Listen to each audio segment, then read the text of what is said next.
Listeners, welcome to today's episode of Tales of Abundance, Why Settle for Less? Today we have special guest Stephen Fearing on talking about happiness. And this is a really interesting topic because in talking about abundance, I feel like happiness is the whole purpose of going after abundance. And it's sort of the bow that ties the five F's together. There's so many threads in here that go back to things we've talked about on previous episodes.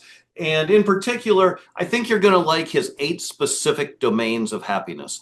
I'll be curious which one stands out the most to you. For me, it was flow or being in the zone, and then just constantly going back to gratitude. But let us know in the comments which one appeals to you the most.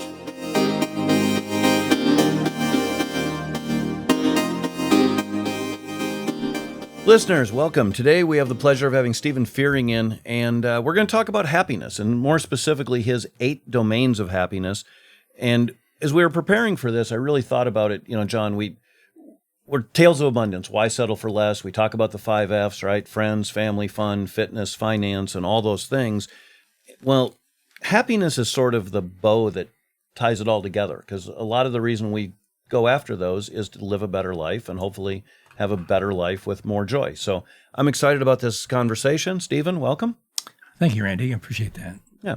John, it's nice to meet you. Yeah, nice to meet you as well. I'm excited because I think happiness is probably really well understood, but also really misunderstood. I think that's what we're going to dive into today is just, talking about what is happiness, which is fun. Yeah. Right. So we're not going to go deep on the background, but just give us a quick background. You've been in Austin, Texas, 45 years, and I know you spent some time at UT and everything else, but just how did Stephen get from, wee whittle to here today? Just give us the Reader's Digest, I think. Okay.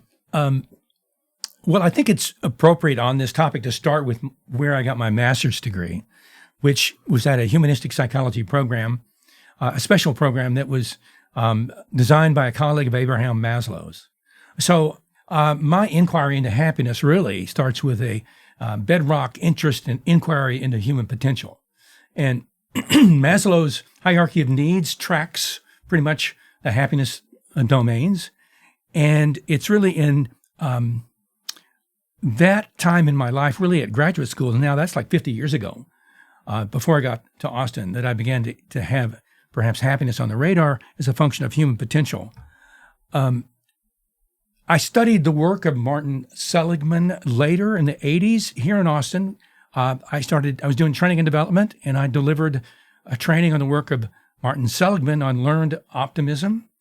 And he is considered the father of positive psychology, certainly is all over the happiness research with his learned optimism book and his book, Authentic Happiness.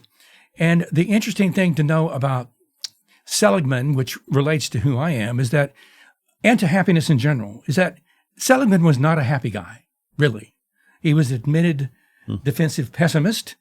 And this is something to know, is that you study happiness, perhaps, as in many things in life, it's something you're trying to find, pursue, discover, because it doesn't feel present. Happy people play the flute, build cities, raise children, and engage in the pleasurable activities of life in general. They don't become so focused on the study of. But for me, I needed to do that. And part of this relates to an event in my life back in 2012 where I had a relationship that ended. It was a severe breakup for me, and it moved me into this need to discover meaning, purpose, and what we would call in the literature post-traumatic growth. And that is one of the doorways into happiness. From setback to comeback, you try to discover how to live a meaningful life and a life with some joy after you've been pretty much flattened on the ground. But my life is pretty much encapsulated in a way in a quote by E.B. White, and that is, I arise in the morning torn between a desire to save the world and a desire to savor the world. That makes it hard to plan the day. Yeah. Savoring became an important part of my happiness quest and or practice. So happiness is elusive and paradoxical. And if you indulge me, one more quote by Thoreau. Happiness is like a butterfly. The more you chase it, the more it will elude you. But if you turn your attention to other things, it will come and sit softly on your shoulder. So funny, Randy. We talked about that just the other day. I said, happiness chased after doesn't get found, but when you live your life well, you find it. That's right. Yeah, that's so. Okay, you've already covered a couple things that I think for the non psychological scientist in the room may not kind of get all the way there. So Maslow's hierarchy of needs, talked about by lots of people. At the fundamental level, the base of the triangle is just what? Security needs. Yeah. Or the body. Survival needs. Yeah. Food, water, shelter. Exactly. Yeah. And then at the highest level of that pyramid. Well, you have self-actualization, but you move through esteem needs. Belonging, esteem, and then self-actualization. All of those are in the trajectory of happiness. Yeah, and when you talk about like evolution in psychology, you could talk about like where people start on that scale. Like, most people start at the base of it, but there's some arguments that like that's happening. People are starting higher up on that. Right. It is not necessarily a developmental progression. Right. It's a parallel activity. And in the mention of evolutionary psychology, which is really where my focus has been seriously for the last few years, evolutionary psychologist, one in particular out in New Mexico, has redone Maslow's hierarchy. And self-actualization pretty much got removed. And mate selection and parenting preparing the next generation, became the highest expression of human potential, according to this particular take and redo of Maslow's hierarchy. Probably some evolutionary biologists who would really agree with that too, right. Which is that sounds like kind of out of the world of evolutionary biology too. Right, and that's certainly a sister discipline for evolutionary psychology. Yeah, of course. But I also want to mention that on that way of thinking, happiness is in fact a meta theory. It is a cluster of disciplines, from individual depth psychology, relationship psychology, social psychology, neuroscience, cognition and cognitive psychotherapy, mind-body regulation. And you talked about positive psychology too. So, and that term gets thrown around a lot. What's positive psychology? Well, positive psychology is really just a new name that probably was invented by Seligman, because he thought happiness was too associated with the idea of cheerfulness, and Seligman knew that wasn't correct. In fact, he fought with his publisher not to name his book "Authentic Happiness," because he was aware of the other deeper sources of happiness. So positive became more of a concept of overall well-being. Now, interestingly enough, I redid Seligman's 5 domains, and Seligman left out the body. He left out body regulation and all of the fertile ground of how our neurochemistry relates to happiness. That was not in his model. And he also left out material sufficiency. He left out money. And I'm not sure why he did. And subsequent authors in happiness certainly included it. And because of my particular history, it was very important to me, because the money, the lack of money as it relates to operating as a man in America, especially in mate selection, became apparently severe in its impact. And that's, in some ways, that's the trigger point for my study of evolutionary psychology. So I've included money and material sufficiency into the 8 domains, but it comes from Seligman's original work. But it's a meta theory. So it's so cool. Like, there's so many places I want to dive in. I think maybe we should just start with like, what are the 8 domains, Randy? Like there's. I have so many questions already. Yeah, I do want to share with the listeners, in preparing for this and going back and forth with Stephen on email, he sent a quote that I think I think this quote's great. So this is what he put in the email. Happiness, broadly speaking, does not propagate the species, so nature does not select for it. And that really spoke to me. I thought it certainly that was spoke really to me when interesting. I read it, because I already believed that. But that quote is from Sonia Lyubomirsky, who wrote The How of Happiness, definitely in the happiness domain of authors. Right. And she goes into this arena of a little bit of an evolutionary perspective when she's talking about the happiness of couples, which is very much an interest in mine. And so she understands a little bit of mate selection and the how economics and the erotic combine. But that quote actually came from a happiness researcher, not an evolutionary psychologist. But it's a comment and a quote that leads down a trail that's a whole nother, as I said, a whole nother podcast. Right. Okay. Well, as John said, let's jump into them. There's 8. So what's number 1? Are these in order, or in are the they domain in of any, happiness? Are they in order, or are they any order? No, they're not. They're not in order. Okay.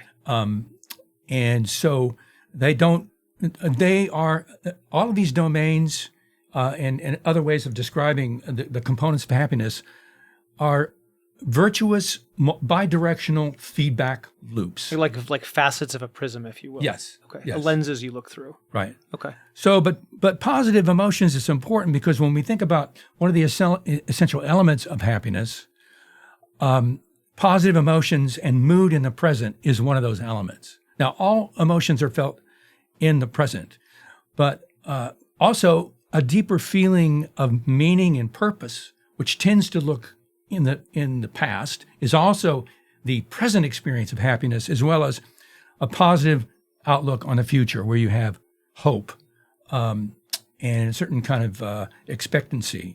But the positive emotions looking towards the past would be satisfaction and contentment. And this is where the happiness research went, certainly from Seligman, to look at what is satisfaction, what is contentment. But present emotions of joy, pleasure, amusement, flow, awe, elevation, which I like to talk about, and certainly gratitude. Because gratitude is, in fact, the mother emotion of happiness. It comes up in almost in all the domains. And that's in the present. The future, we talk about the positive emotions of optimism and hope. So that's what's in the... that's the first domain, positive emotion. Yeah. Okay. And so for someone who's thinking about, wanting more happiness, it's like, is it basically, how do I foster positive emotions then? Is that the thought process? Yes, but I think it's best to start. Psychologists have always tried to decide where to enter the system: the body, the thinking, the emotional realm, and different therapists do it differently. Sure. And I believe that thinking and the body, let's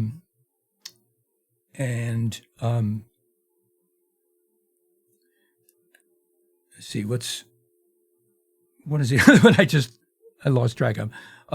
That all of those are, they produce positive emotions as an outcome. Yeah. So think about positive emotions as in some ways, a product of the other, working on the other dimensions. And it's sort of like that butterfly. You get the butterfly if you're doing the other things. Got it. So if I practice being thankful for something or somebody, then I'm gonna give space for the butterfly to land on my shoulder. That's right. Yeah.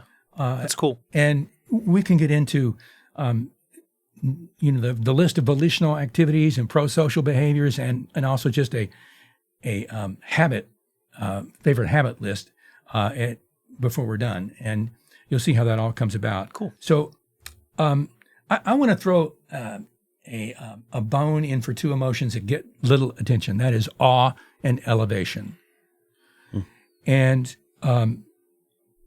awe is the experience being in the presence of something that's bigger than human scale, that's vast, and maybe it's outside of our five senses in terms of understanding it.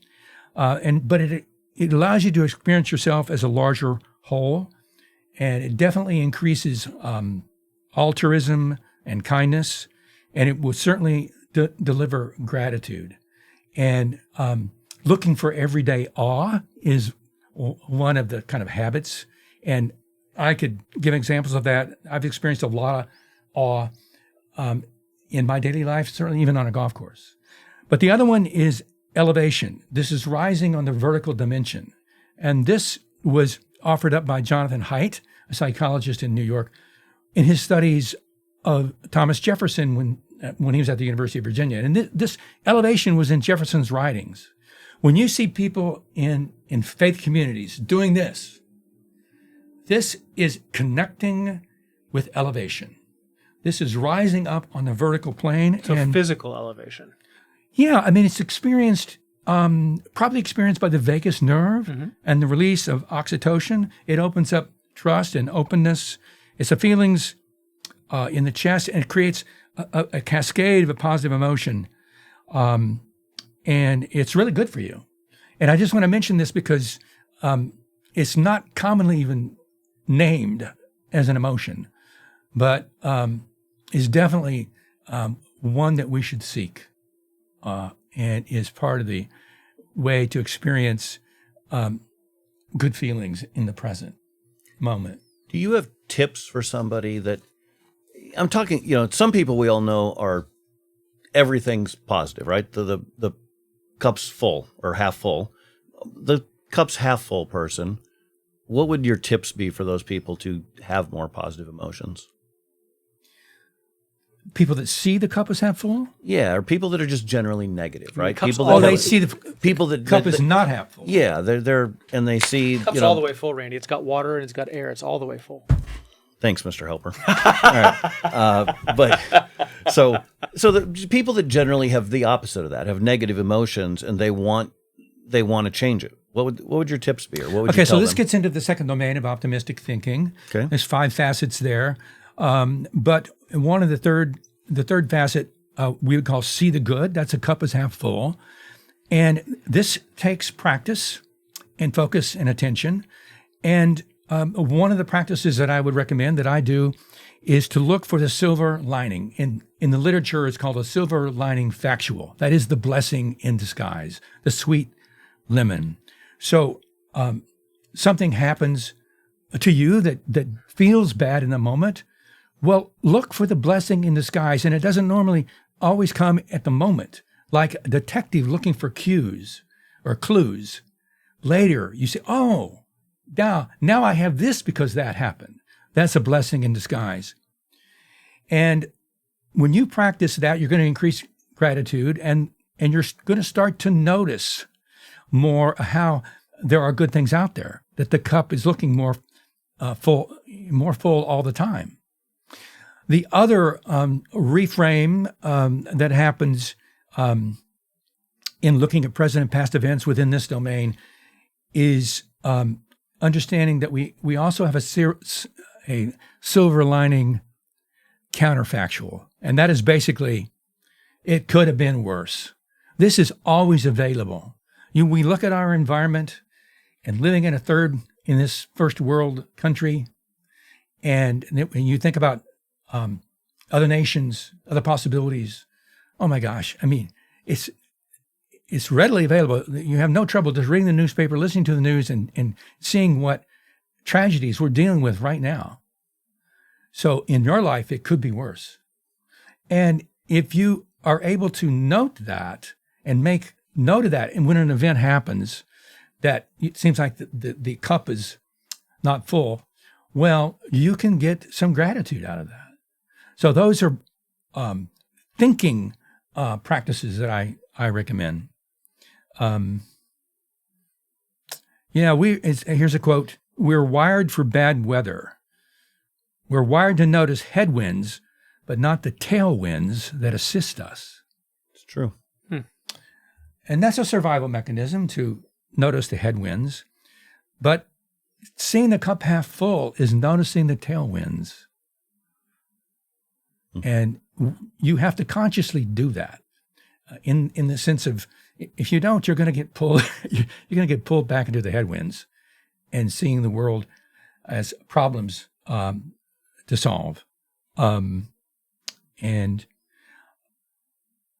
I want to say that one of the takeaways here is that this gratitude works because fear and appreciation cannot be processed by the brain at the very same moment.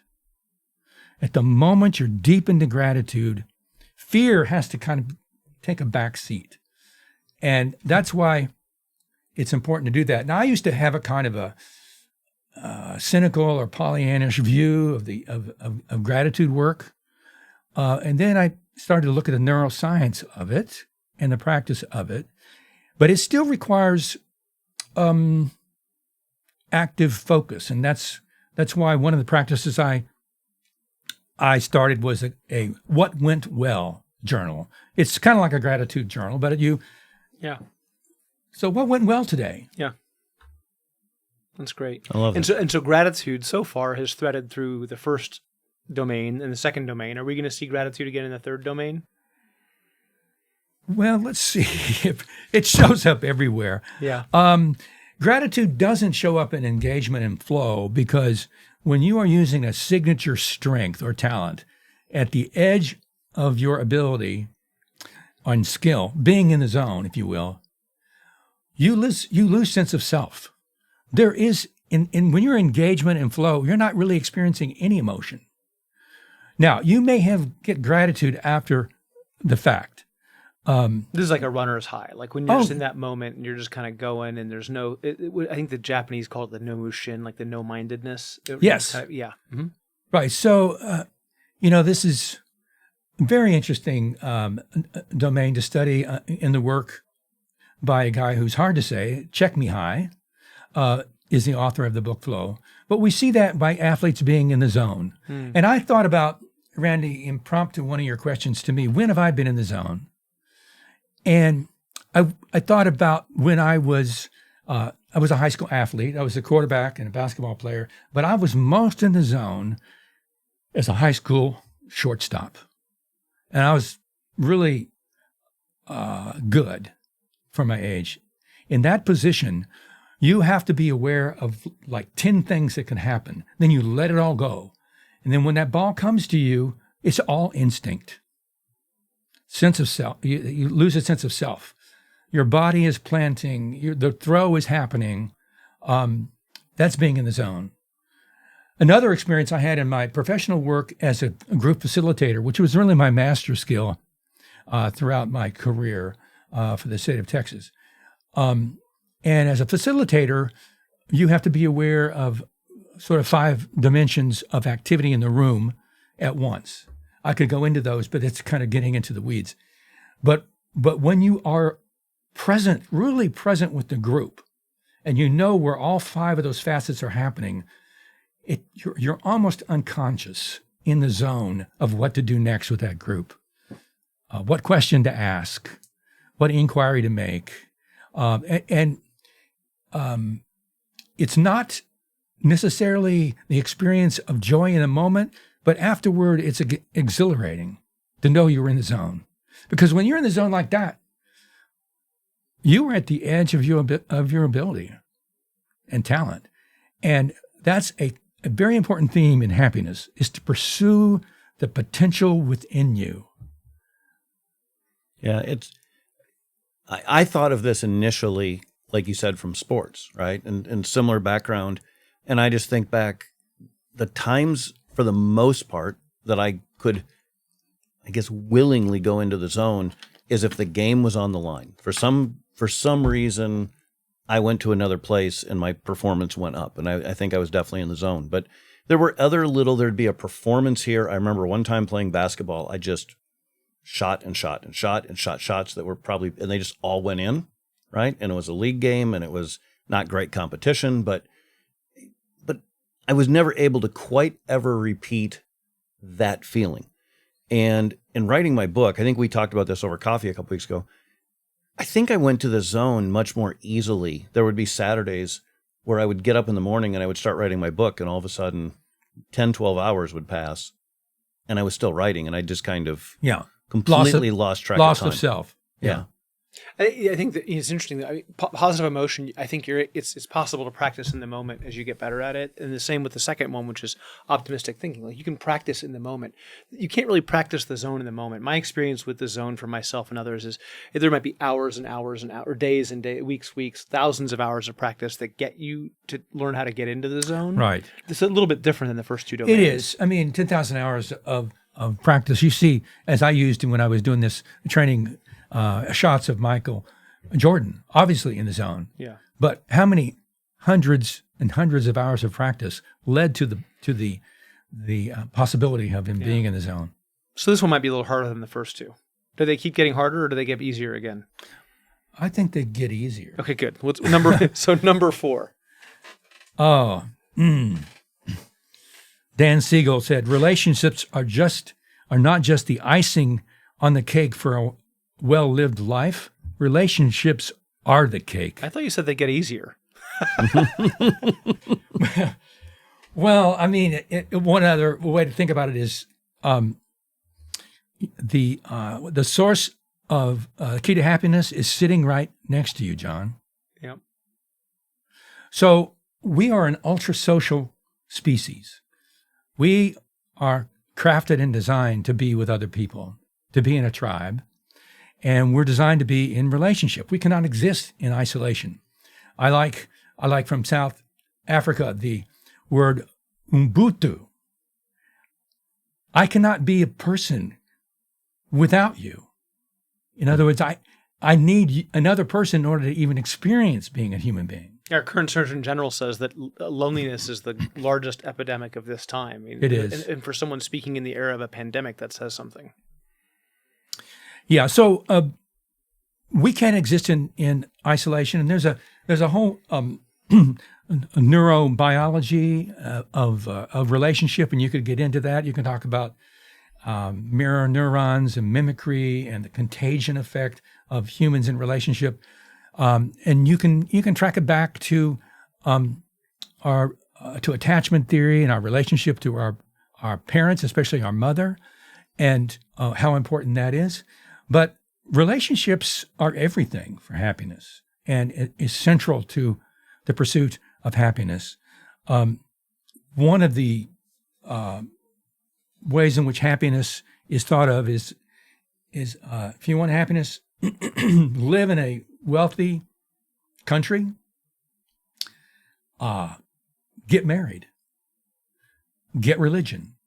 But certainly getting married, which is just maybe the pinnacle of relationship development, is in the mix. This is an aggregate data of what produces happiness.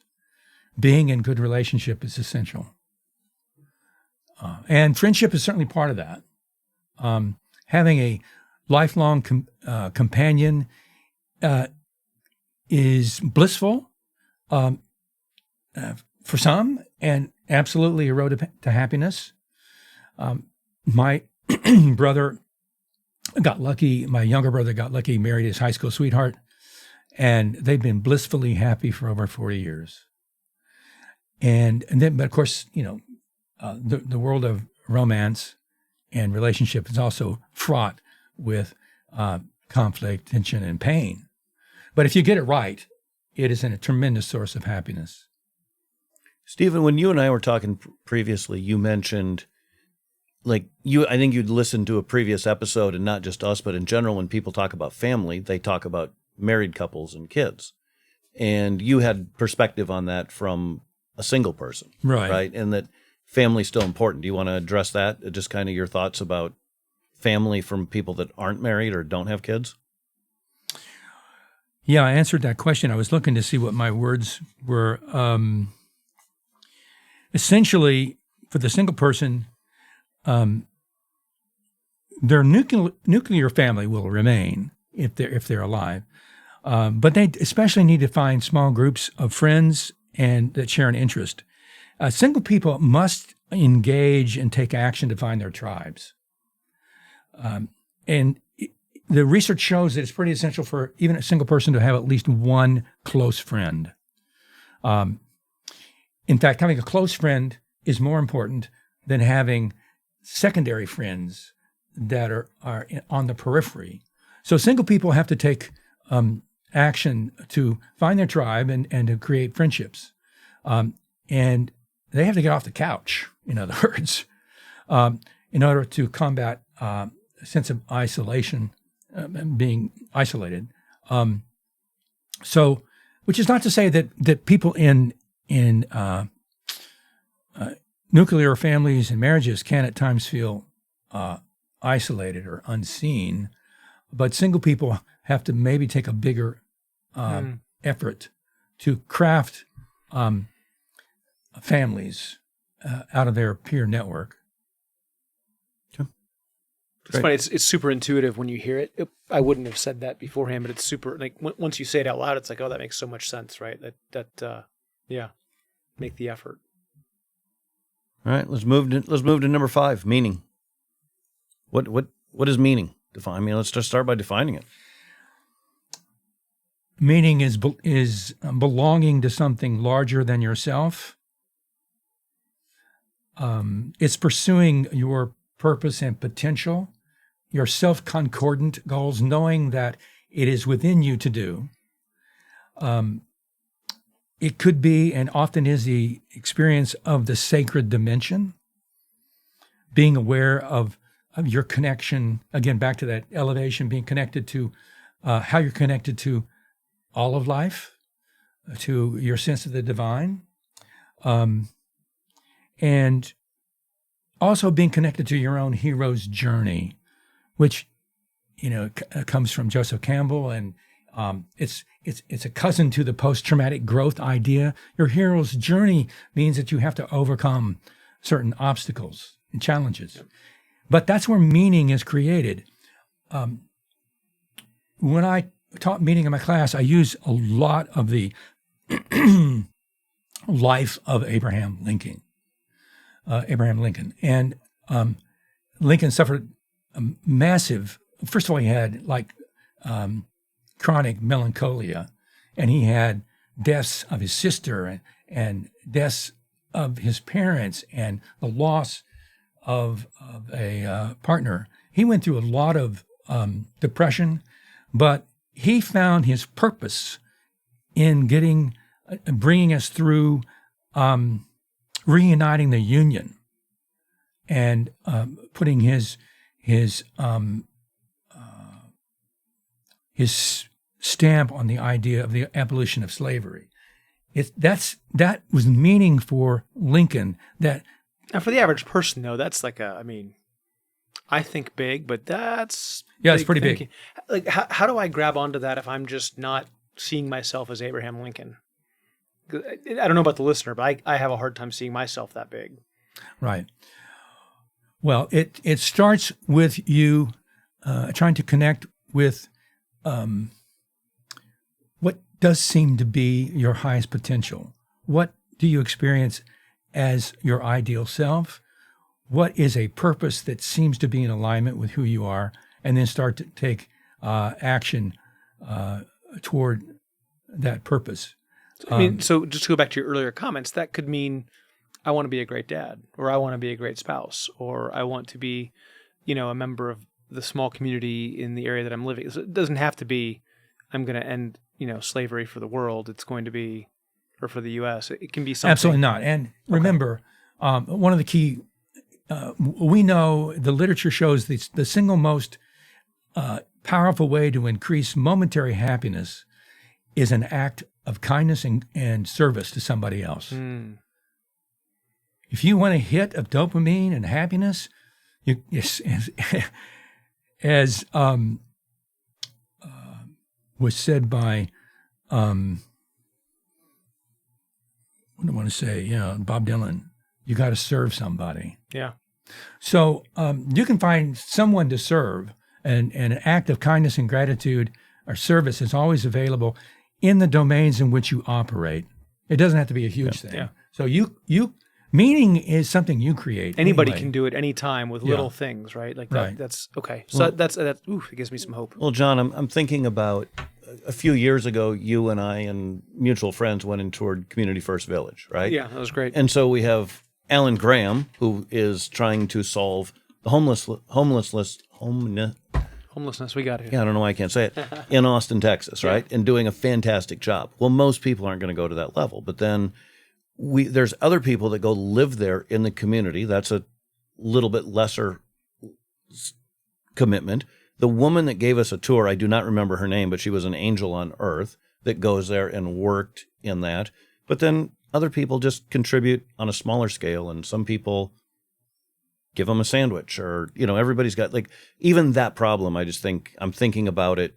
No, I guess there's different layers or different levels of commitment. That's meaning making. Yeah. That is indeed would work. I mean, my brain went to so a bunch of my neighbors decided they wanted to clean up the neighborhood recently and got a bunch of trash bags and a bunch of sticks and gloves and went out and just cleaned up the neighborhood. And so I think what I'm hearing is that counts. Like Totally. If you're just going to go out and like grab a bunch of people and just like, clean up some trash on the highway or in your neighborhood, like it doesn't have to be a grand gesture. Meaning can be momentary and small and still have great impact on happiness. Absolutely. Yeah. And the fact that you did that with a group just amplifies. Yeah, sure. Because this synergizes and creates more sense of meaning for you in the collaboration with another human being. Yeah, you're tying meaning and relationships into the same thing. It's great. Which ties into accomplishment, right? Which is like the next one. Yeah. So now you've done something with a community with larger meaning, and you've accomplished something. Yes, and accomplishment. There's the guys. Maybe you've heard them in KUT in Austin. 2 men on their head. I think Bob Duke says accomplishment is my addiction, and it used to. I guess in some ways it used to be mine, but I need to provide a good caveat here, because it's really not about the product. It is indeed about the process and the progress. So there's a thing in the research called the progress principle. It's moving in the direction, even a tiny bit, towards something that you want to get done. And it's your sense of agency and eternal locus of control when you do that, and your own experience of competency and effectiveness. It is not about how big is the accomplishment. It's really about the journey. So accomplishment, it's sort of analogous to happiness in general. It's not the end point. It's really about process and progress toward the achievement. Now, I have a little bit of a gender or sex bias on this one. I think that, and this is crossing over a little bit into evolutionary psychology, and that is for men with a directive energy out. It's not just expected, perhaps, but also provides more nourishment to accomplish. Accomplishment for a man is perhaps in some ways even more essential, or the progress toward. So help me here. How come I've met so many people that are so well accomplished that are so unhappy? Well, normally it's because of the particular sacrifices they've made in balance. It's like the other domains have they've probably so hurt. They've probably sacrificed a relationship. Got it. Or they could be on the hedonic treadmill. They're in a rat race mentality, or they've adapted. We all have adaptation, what's called hedonic adaptation, to whatever level we achieve, and then we just want more and more and more. And some people get caught into that. It's like pleasure can lead me away from long-term happiness, or even short-term happiness, it sounds like. Yes, totally. I mean, this is described interesting in the literature about the different kinds of treadmill. But that's how people get off track, and they become perhaps more into the material reward and lose track of the sense of inner purpose or relationship along the progress toward or being on that treadmill. Another thing. So I can measure money, but I can't measure the intrinsic feeling. Therefore, I don't value it. Right, and we need to get off to track. also look at the problem of sociometric comparison. Comparison is the thief of joy, and when people are in an accomplishment mode on a treadmill, they are sometimes operating out of how it compares to others. Now, interestingly enough, we know from the literature, and this is kind of bleeding into material sufficiency, it's not about the total amount of money you have. It is the sociometric comparison of how much money you have relative to the people you see as your peers. And they've done some interesting research around this, that people would rather choose to have more money than a designated neighbor than necessarily having a lot of money in general. And so that's a comparison mode. And I think people can get off track in terms of accomplishment also because of that track of comparison.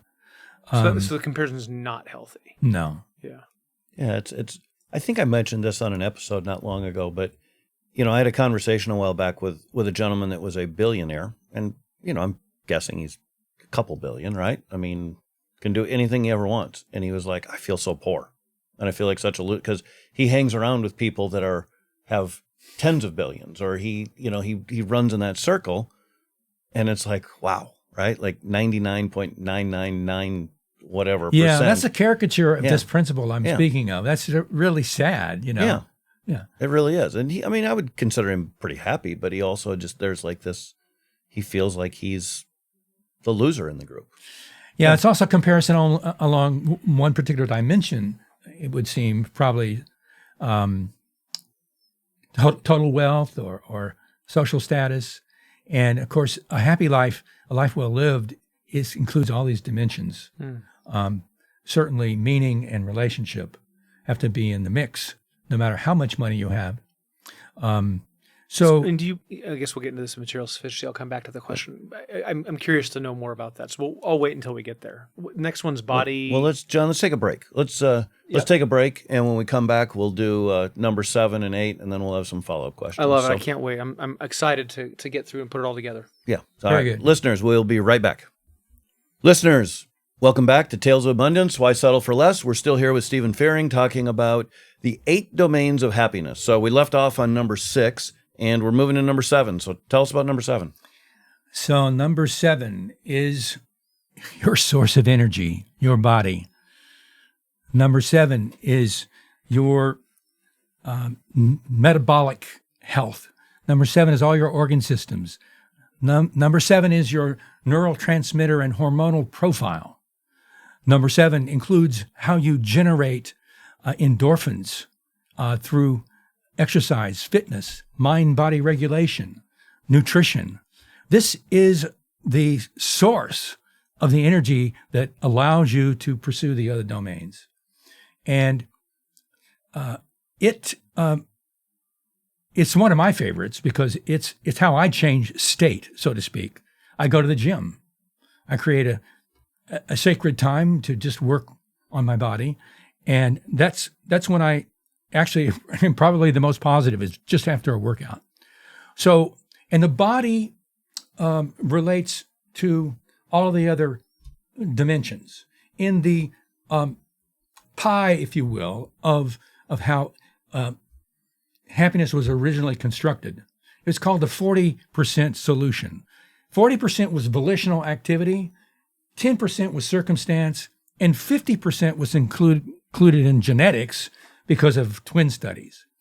And it's in that 50% category that I've really included all of the body stuff. Parenthetically, I think the circumstances are actually more than 10%, and volitional activity is probably more than 40. But they are, again, virtuous self-interacting loops. Each one interacts with one another, including an epigenetic effect on gene regulation from volitional activity and even circumstance. So these things are always feeding back on one another. But whenever you want to do a reset or try to be happier, Go to the breath. Get quiet and go to the breath. Tell listeners more. What do you mean by go to the breath? Well, it's because of the breath that you can slow down the heart rate. You can clear the mind, and you can see thoughts as just moving across a screen and not necessarily a threat to you or dominating who you are.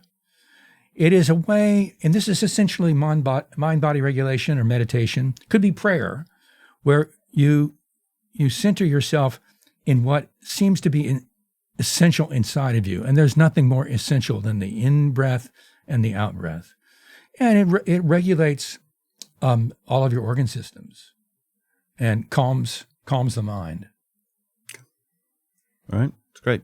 Yeah, there's my friends at Strozzi Institute have a whole institute of psychology on somatics, which is the body. And I know Right. very little about it, but it's just such and I'd say relatively speaking, newer science, right? Of when you talk about somatics and the body movements and Well, it is, but I was tuned into this even from my work in humanistic psychology. I was sort of on the cutting edge of mind-body regulation, studying all that somatic stuff, and all of the different body works that came out of that period of time 50 years ago that are just taken for granted now. it was really considered kooky at the time, right? Yeah. It was Whether very like Yoga, massage, Yeah. acupuncture, all of that came out of the mind-body explosion back in the late 70s lot and of popularity now. early 80s. and you don't need to be like the picture of perfect health to get started. That's the cool part about this. Like breathing, like everybody can do that. Right. Yeah, love that. Okay, number 8. I want to dive in here. This is exciting. Material, like this one was a little surprising to me. And then that because there's been these studies of the last 10 years that like, when you get beyond $80,000, I think it is, there's, diminishing returns for economic benefit toward happiness, and experiences are more important than material things. But what you're saying, I think what you're saying here, there really is some reality to material sufficiency though for happiness. Like there's a point where it can negatively impact and a part where you can positively impact. This is a tricky one indeed. And the earlier research was like a 75,000. Yeah. And it has been revised upward. And it used to be believed that and asserted that there was no appreciable level of happiness increase after a certain amount of income or wealth, after a sufficient freedom from poverty. But those studies were mostly done on current mood. No amount of money can predict momentary mood or cheerfulness due to the hedonic adaptation aspect. But subsequent research has really shown that an increase in income and wealth does continue to slightly increase happiness levels as defined by overall life satisfaction markers. Now, I was really interested in this because I got a little bit tired of this bromide, if you will. Well, money doesn't matter. Well, it certainly mattered in my life. And Easy to say when you get a lot of it, right? That's usually the person who's saying it. yeah, here's a quote. Money doesn't matter unless you don't have any. That's from the Gilded Age. While I'm here, I like this one from Prince. Money can't buy happiness, but it sure will pay for the search. That's great. If you think money can't buy happiness, you're not spending it right. Is that you? Can we quote you on that one? Well, you can. I don't know where that came from. That's if you don't think money can buy happiness, you're not spending it right. So, I mean, That's great. and the other thing that has been described, and Sonia Lubomirsky really did this well, money can prevent most of the causes of unhappiness. And sometimes the prevention of some of these aspects of unhappiness become more important than acquiring things that may cause happiness through money. So, there is such a thing as a poverty cycle. And this affects everything from the mind to the body. And it's said that it's generally good to have money, but it's toxic to your happiness if you want too much. So this gets back to the accomplishment idea. So money is not sufficient in the final analysis. But I got really interested and dug deep into the research, and I saw a little bit of an upward swing. And the research took it up to 200K and above a year, and it was still slightly moving up. But the measure was on life satisfaction, which is, again, like looking back. I'm satisfied with my life in general. I have meaning. I'm at peace with who I am in the world. And those markers continue. Again, this is sort of aggregate data, but it tends to produce more happiness. Okay, resolve something for me. Okay. So one of the things we've talked about in our family with the kids is like, it's really easy to get upside down emotionally if you always want for more instead of being grateful for what you have. And so a focus on gratitude for what you have can lead to a much kind of a much better existence, the way that we talk about it. So it's gratitude for what you have instead of disappointment for what you don't have. It's just a perspective you develop over time. And I think what I'm hearing you say is there's some truth to that, but there's some basic level of things that make that, and the more of those things you have, the easier it is to take that position. Right. Sufficiency is a word that's used here because if you're in a poverty cycle, you're not at your best self. Yeah. And you're making all sorts of compromises. Your cortisol level is way up, and you're not thinking straight. Stress, so cortisol stress. Yeah, a lot of stress. But what you said about describing happiness at that level or satisfaction really comes out of many religious philosophical traditions, and it's essentially described as satisfaction equals what you have divided by what you want. And the Buddhist path is, and the secret to satisfaction is not to increase what you have, it's to decrease what you want. Now this is it's a tricky or maybe a difficult challenge, but that's how we get into trouble of not being happy, is always looking to what we don't have. That's why the cup is half full is one of those ways to be satisfied with what you have. Have you done any research into like the way that different cultures? I think about them like from a national perspective, but like how different countries view that. Have you done any look? I have to. Again, this is an area where I know absolutely nothing, but I have to imagine that like different countries approach this problem very differently. Yeah, I mean, the social democracies of Northern Europe have a different take on this because they mostly have what they want. Yeah. The outliers are in some cultures in South America and other cultures in the Southern Hemisphere that seem to be very happy people. But they are so focused on family and the activities of daily living with their tribe that they have come to not want that much more. It's like in India, there's caste. I did an interesting blog about Indian matchmaking that had a lot to do with caste. That's another topic about Indian marriages, etc. But in caste, if you're on the lower level, you don't even think about being in another caste. You get happy within the domain of your caste because that's all you know. That's all you've been taught to want. So you can over-index on one of these domains to find happiness, but at some point you can't index all the way there, like we talked about with accomplishment.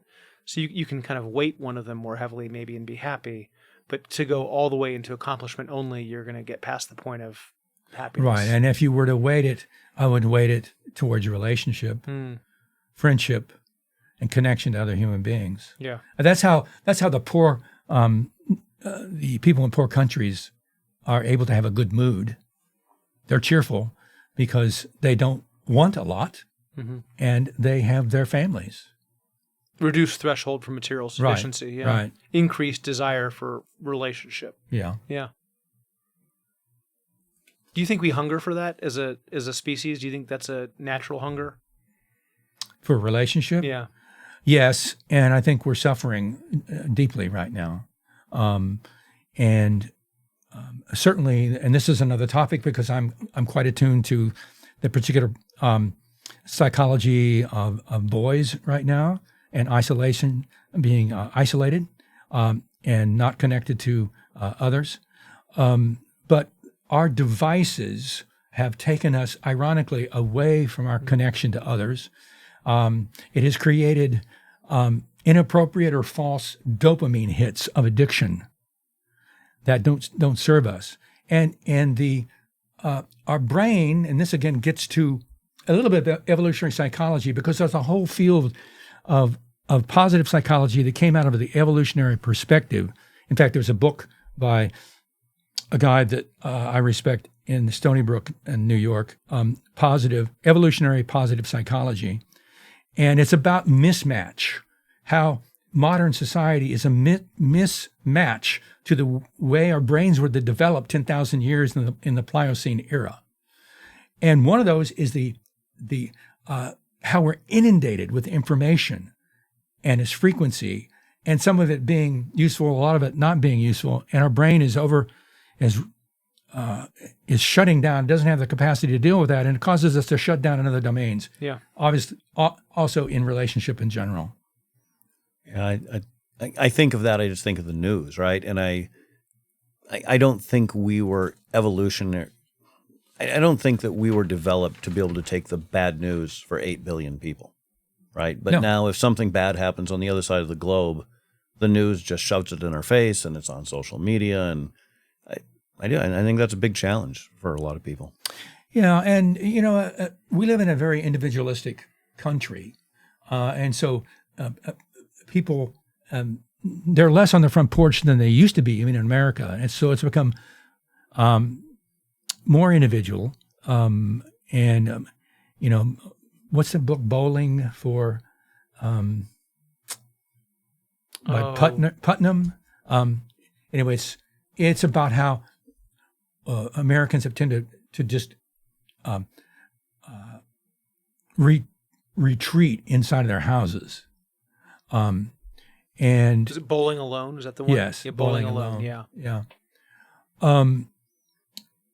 And so we need to try to combat that and reconnect community, because we were designed, our minds were designed basically to live in tribes of essentially 150. Yeah. It's called the Dunbar number.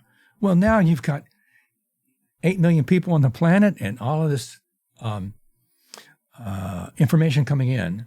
And that's why it's so important that we recreate our internal tribe, Yeah. and to focus on relationship within that group. So, I mean, this is a lifetime of work, right? Not everyone can be as studied as you are on how to be happy. There's decades and decades of work you've done here. So if I wanted to get started, I'm listening, interesting topic. It's like, okay, but where would I start? Like, what do however happy I am, I'm a little happy, I'm a lot happy, but I want to be a little happier. Where do you start? Like, what's the top 3, 5, 10 things you do right out of the gate to move forward in a good direction? Well, you might read. The literature is really prolific.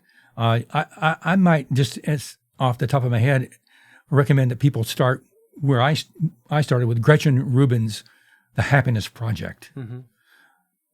Happiness becomes a project for you, and she wrote a book about it. A whole year of just figuring that out.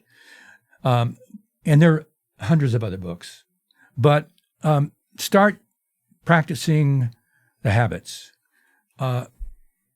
Keep a gratitude or what went well journal. Practice seeing the good. And that's literally just writing down, today it didn't rain, or whatever. Right.